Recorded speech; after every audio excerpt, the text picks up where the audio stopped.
Good morning my dear students. आप सब कैसे हैं?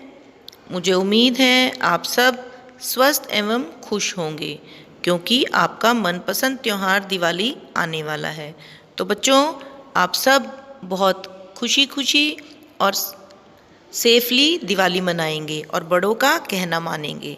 आप सबका अपनी हिंदी की कक्षा में स्वागत है। तो सबसे पहले भगवान जी का आशीर्वाद लेंगे और प्रेयर करेंगे। तो start prayer and fold your hands and close your eyes. सुबह सवेरे लेकर तेरा नाम प्रभु, करते हैं हम शुरू आज का काम प्रभु। सुबह सवेरे लेकर तेरा नाम प्रभु, करते हैं हम शुरू आज का काम प्रभु।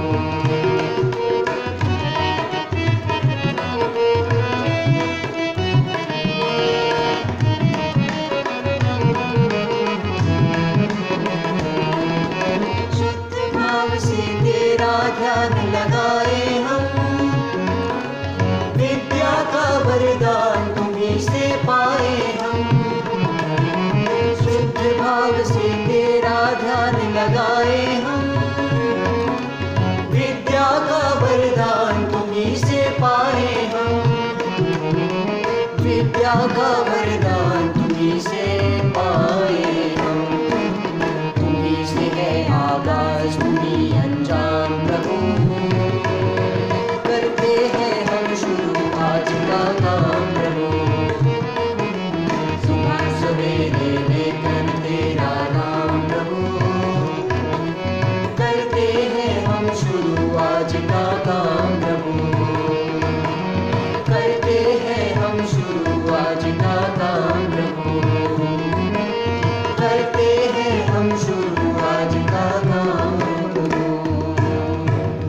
बेटा, अब हम लेसन 10 का अभ्यास शुरू करने से पहले उसकी एनिमेशन देखेंगे। गोपी अपने माँ बापू के साथ गांव की एक छोटी सी झोपड़ी में रहता था। गोपी के बापू खेत में काम करते और गोपी का काम था खेत में बापू के लिए खाना पहुंचाना। गोपी स्कूल जाते बच्चों को देखता तो अपनी माँ से कहता, माँ मैं स्कूल क्यों नहीं जाता? यह सुनकर माँ दुखी होकर कहती, बेटा हमारे पास इतने पैसे नहीं कि तुम्हें स्कूल भेज सके। अपनी माँ को दुखी देखकर गोपी आगे कुछ न कहता। एक दिन जब गोपी अपने बापू का खाना लेकर लौट रहा था तो उसे बच्चों की हलचल सुनाई दी। वह थोड़ा आगे बढ़ा तो देखा पास के स्कूल में बच्चे एक स्वर में गिनती दोहरा रहे थे। गोपी के पैर स्कूल पर ही रुक गए। आज मास्टर जी खुली जगह में पेड़ के नीचे ही पढ़ा रहे थे। काले बोर्ड पर गुलाबी नीली चौक से लिखे अक्षर गोपी को खूब पसंद आए। अब तो गोपी रोज आकर स्कूल के दरवाजे पर रुकने लगा। बोर्ड पर लिखे अक्षरों व गिनतियों को सीखने की कोशिश करता, पर उसे लिखता कहाँ? उसके पास ना तो कॉपी थी न पेंसिल। उसे एक तरकीब सूझी। उसने अपनी उंगली से मिट्टी वाली जमीन पर ही लिखना शुरू कर दिया। लिखने के बाद बोर्ड से मिलाता भी कि उसने सही लिखा या गलत। कुछ दिन ऐसे ही चलता रहा। फिर मास्टर जी कक्षा के अंदर पढ़ाने लगे। यह देखकर गोपी उदास हो गया। गोपी को पढ़ने में बहुत मजा आता था, इसीलिए वह कक्षा की दीवार से चिपक कर बाहर खड़ा हो गया, पर डरता भी कि कोई उसे देख न ले। अब वह बच्चों के सुर में सुर मिलाकर गिनती बोलने लगा। एक दिन मास्टर जी ने उसे पकड़ ही लिया। गोपी घबरा गया, पर मास्टर जी बहुत अच्छे आदमी थे। पढ़ाई में गोपी की लगन देखकर वो बहुत खुश हुए। मास्टर जी ने उसे कक्षा में बैठाकर पढ़ने की इजाजत दे दी। नई कॉपी और पेंसिल भी दी। गोपी बहुत खुश हुआ। मास्टर जी ने गोपी के बापू से गोपी को पढ़ाने की बात कही, साथ ही यह भी यकीन दिलाया कि उन्हें इसमें कोई भी खर्च नहीं करना पड़ेगा। गोपी को कॉपी, किताबें, पेंसिल और बाकी की सारी चीजें स्कूल से मिलेगी और फीस भी नहीं देनी पड़ेगी। अब गोपी भी सभी बच्चों की तरह स्कूल जाता और घर के छोटे मोटे काम भी करता। संदेश: पढ़ो और पढ़ाओ। तो बच्चों, अभी आपने इस चैप्टर की एनिमेशन देखी। अब आप मुझे सोच करके इन प्रश्नों के उत्तर बताइए। फर्स्ट क्वेश्चन है आपके पास, आपको स्कूल जाना कैसा लगता है? अभी आप घर में रह करके पढ़ रहे हैं बेटा, ऑनलाइन, है ना? लेकिन जब आप स्कूल आएंगे, आप इमेजिन करिए कि अगर आप स्कूल आते तो आपको कैसा लगता? अच्छा लगता ना? अपने फ्रेंड से मिलते, टीचर से मिलते आप अच्छे से, है ना? Very good. नेक्स्ट है, इस पाठ में गोपी अपने पिताजी को बापू कहता है। आप अपने पिताजी को क्या कहते हैं? जोर से बोलिए, आप अपने पिताजी को क्या कहते हैं?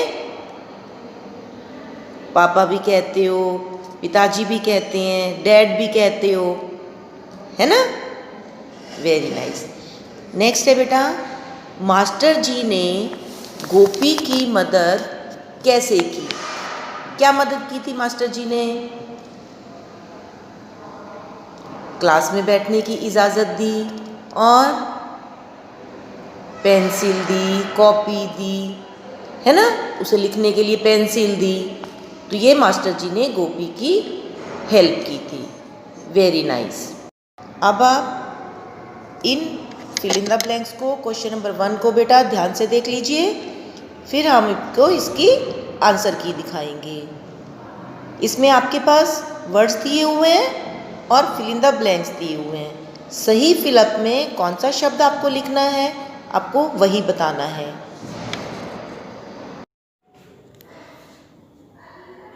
नाउ, अभी आपने बेटा पिक्चर देखी क्वेश्चन की 1 की, अब आप उसके आंसर्स देंगे मेरे साथ। फर्स्ट है, पास के स्कूल में बच्चे एक स्वर में खाली स्थान दोहरा रहे थे। बच्चे क्या रीड कर रहे थे, क्या रिपीट कर रहे थे? गिनती। तो आप इस तरह से लिखेंगे। नेक्स्ट, गोपी रोज आकर स्कूल के खाली स्थान पर रुकने लगा। गोपी कहाँ खड़ा हो जाता था आकर के? दरवाजे पर। दरवाजे पर, है ना? तो आप दरवाजे लिखेंगे। नेक्स्ट, गोपी ने अपनी खाली स्थान से मिट्टी वाली जमीन पर ही लिखना शुरू कर दिया।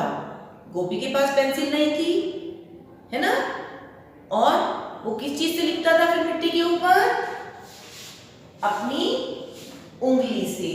आप भी बच्चे एक्टिविटी करके देख सकते हो कि मिट्टी में आप लोग अपनी फिंगर से, अपनी उंगली से लिख करके कुछ भी लिख सकते हो। तो आप देखना क्या ऐसे लिखा जाता है ना? नेक्स्ट है, पढ़ाई में गोपी की खाली स्थान देखकर मास्टर जी बहुत खुश हुए। क्या थी पढ़ाई में उसकी? लगन। बहुत मन लगा करके वो पढ़ता था, है ना? जैसे आप सब बच्चे भी पढ़ते हो मन लगा करके, तो लगन। तो बेटा इस तरह से आप फिल इन द ब्लैंक्स को कंप्लीट करेंगे।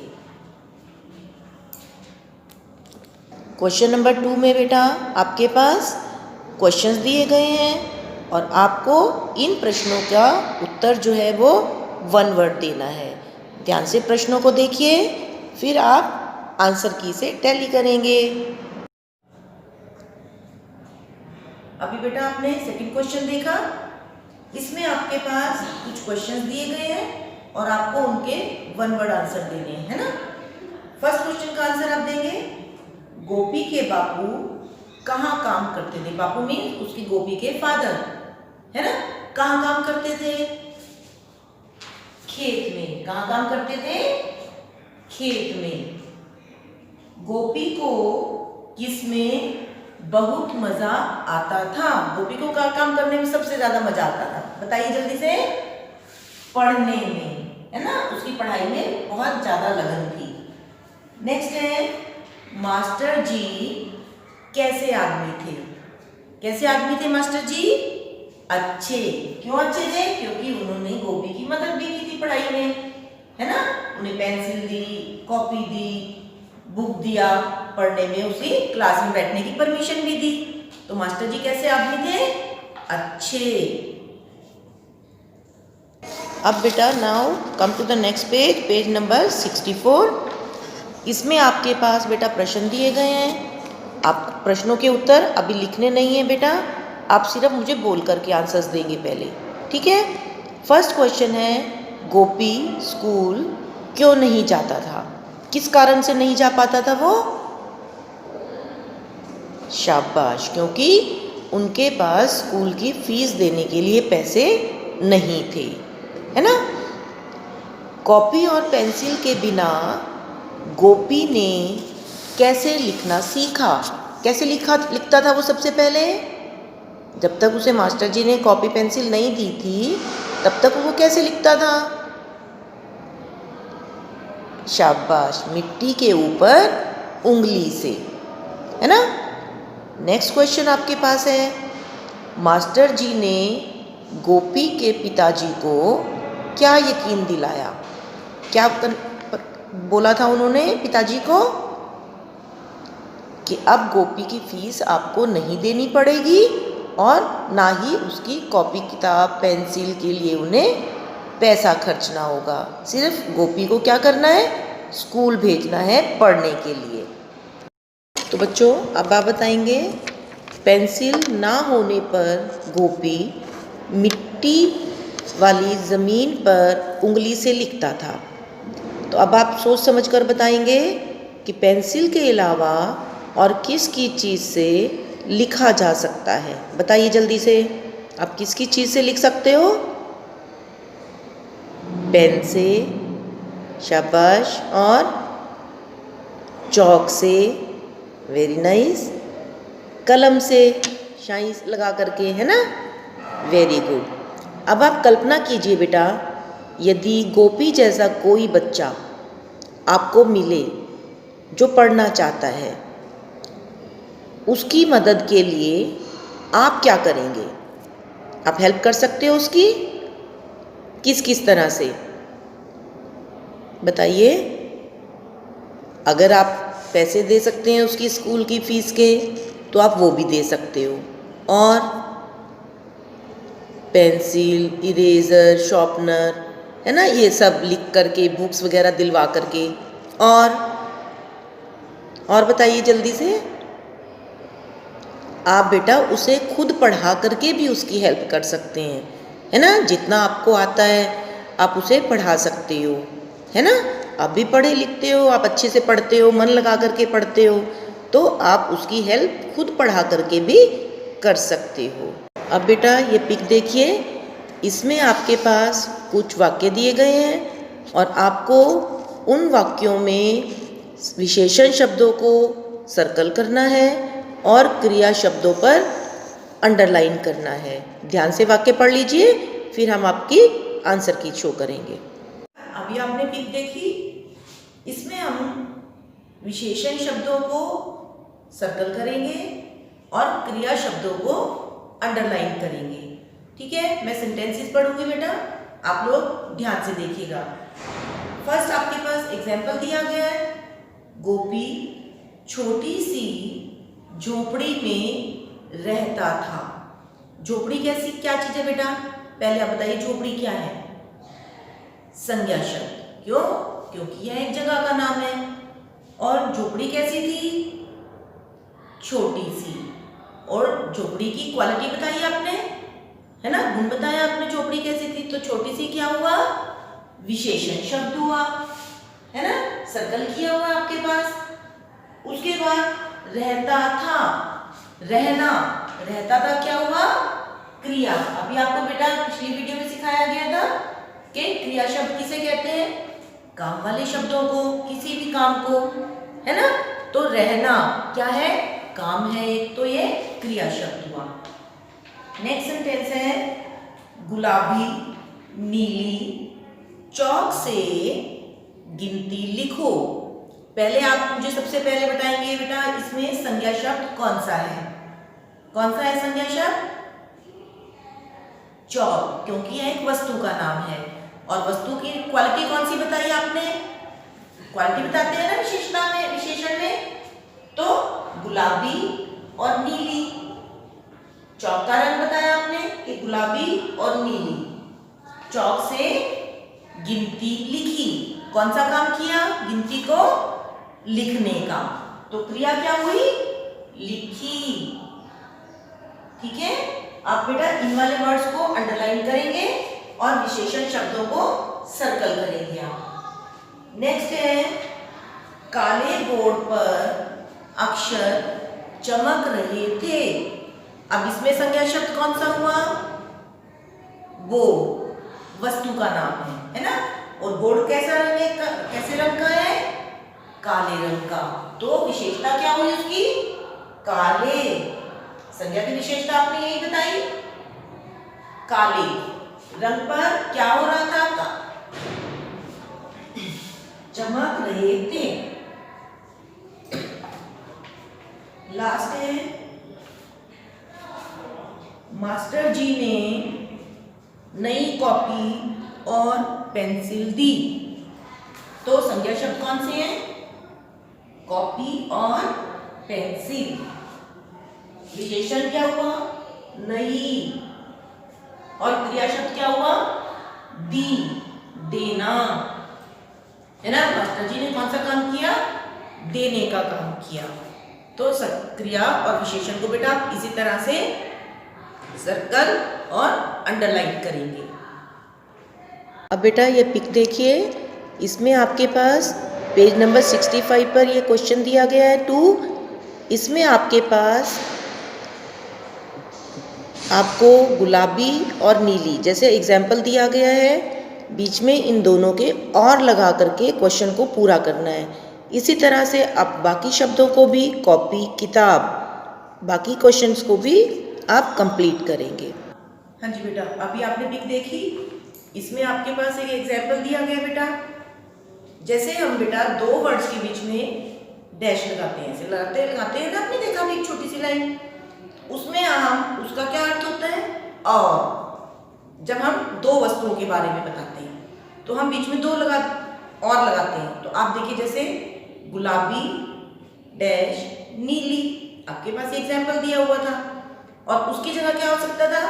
गुलाबी और नीली, और हमने और की जगह क्या लगाया हुआ था आपके पास? डैश, है ना।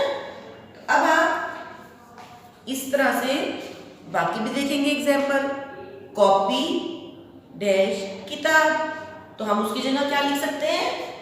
कॉपी और किताब। ठीक है, इसी तरह से आपके पास दिया गया अंदर बाहर, तो हम क्या लिखेंगे? अंदर और बाहर। नेक्स्ट, माँ बापू, तो आप लिखेंगे माँ और बापू, दो व्यक्ति है ना। नेक्स्ट, पढ़ना लिखना, तो आप क्या लिखेंगे? पढ़ना और लिखना। ये सब बेटा दो दो वर्ड्स हैं, दोनों को आपस में जोड़ने के लिए हम लोग लगाते हैं। ठीक है, अब बेटा आपको बताना है, गोपी पढ़ने के लिए स्कूल जाता है, उसी तरह वह निम्नलिखित कामों को करने के लिए कहाँ जाएगा? निम्नलिखित का मतलब होता है बेटा नीचे लिखे हुए। कौन कौन से काम हैं? एक तो शाम को खेलने के लिए गोपी कहाँ जाएगा? बताइए, खेलने के लिए कहाँ जाते हैं? खेल के मैदान में, है ना। तो इसी तरह से बाकी आपको बताना है, जूते बनवाने के लिए, जूते टूट जाते हैं तो कहाँ जाते हैं? फल लेने के लिए हम कहाँ जाते हैं? और मिट्टी का घड़ा लेना है तो कहाँ जाते हैं, है ना। तो आप बताइए गोपी कहाँ कहाँ जाएगा, उसके बाद आप अपने आंसर्स टैली करेंगे। शाम को खेलने के लिए गोपी कहाँ जाएगा? अगर उसे खेलना है तो, अगर आप बच्चों को आपको खेलना है तो आपको कहाँ जाना चाहिए? मैदान में, है ना। लेकिन आजकल हम नहीं जा पा रहे बेटा कोरोना के कारण, है ना, हमें जाना भी नहीं चाहिए, है ना। नेक्स्ट है, जूते बनवाने के लिए, अगर यदि जूता टूट जाता है तो किसके पास जाते हैं ठीक कराने के लिए? मोची, मोची के पास जाते हैं ना। और यदि हमें बेटा फल लेने हैं, यदि गोपी को फल लेने हैं तो गोपी कहाँ जाएगा? कहाँ जाती है मम्मा फल लेने? बाजार, है ना। और यदि गोपी को मिट्टी का घड़ा लेना है तो कहाँ जाएगा गोपी? किसके पास जाएगा जो मिट्टी के बर्तन बनाता है? कुम्हार। किसके पास जाएगा? कुम्हार के पास। ठीक है। आज के लिए बेटा आपका सुलेख है पढ़ो और पढ़ाओ। यही आपके लेसन 10 का संदेश भी है और एक बहुत सुंदर संदेश है बेटा कि हमें खुद को भी पढ़ना है और अगर हम किसी की हेल्प कर सकते हैं पढ़ाने में तो हमें वो भी करनी है। तो आप इस वाक्य को बहुत सुंदर सुंदर अपनी नोटबुक्स में लिखेंगे। तो बच्चों आज के लिए आपका सुविचार भी यही है, पढ़ो और पढ़ाओ। तो बच्चों आज के लिए आपका गृह कार्य है, एक तो आपको चैप्टर को बहुत अच्छे से रीड करना है और उसके बाद आपको अपनी बुक में यह भी लिखना है कि बड़े लोग क्या कहते यदि आप ये सब करते तो। ठीक है, आप ये कंप्लीट करेंगे और चैप्टर को अच्छे से रीड करेंगे। तो आज के लिए इतना ही। Thank you. Have a nice day.